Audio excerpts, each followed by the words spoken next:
All right, welcome back. If you've been paying attention to Twitter or anywhere else, you'd hear more about Antonio Brown, who was at it again today. Just can't stay off Instagram, and he can't stop talking about the Steelers, a team that he sabotaged and pretty much sacrificed it all to get what he wanted, and he got what he wanted.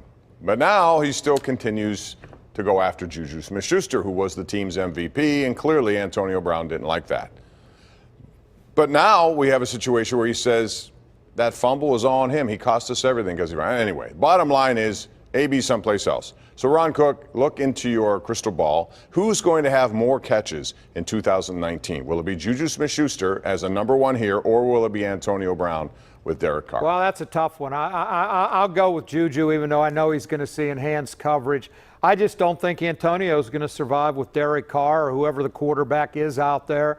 I think it'll be a nightmare like it was here. Carr certainly isn't as good as Ben is, and once Antonio isn't getting his catches, I think he pouts and does what he always does. He loves the money, but he also loves the limelight. And I'll go with Juju, even though I think he's going to be a lot more covered than he has been in the past. I am rooting so hard, and it probably won't happen, but I'm rooting so hard for the Raiders to draft Kyler Murray and trade Derek Carr, and Kyler Murray to just be a complete bust.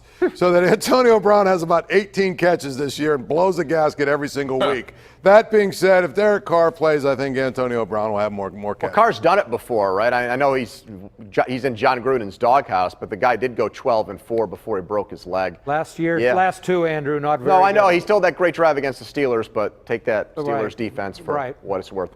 I'll say Antonio Brown, Bob, because I've seen him do it before.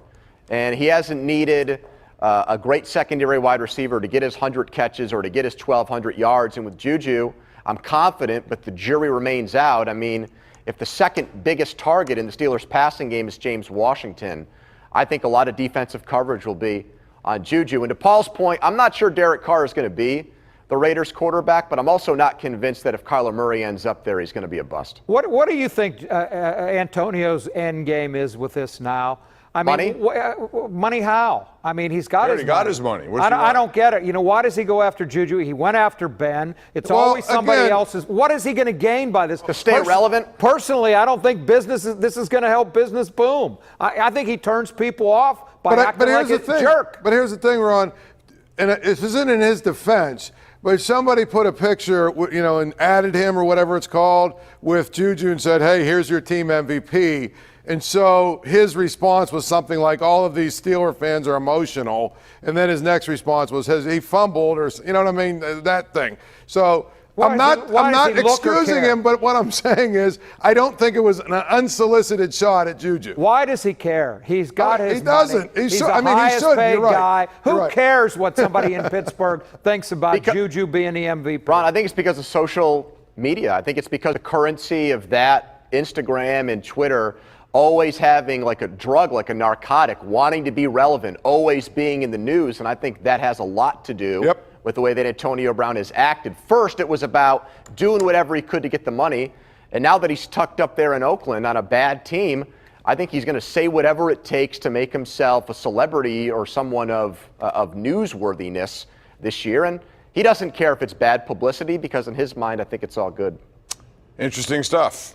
Well, I'm not going to tweet about him anymore. He goes on, it's time to move on, and that's how he should look at it too, and time to grow up. When we come back, we'll talk about the call last night in the Auburn-Virginia game, and it looked like, well, there were two of them actually. Which was worse? We'll get into that when we come back right here on the #1 Cochran Sports Showdown.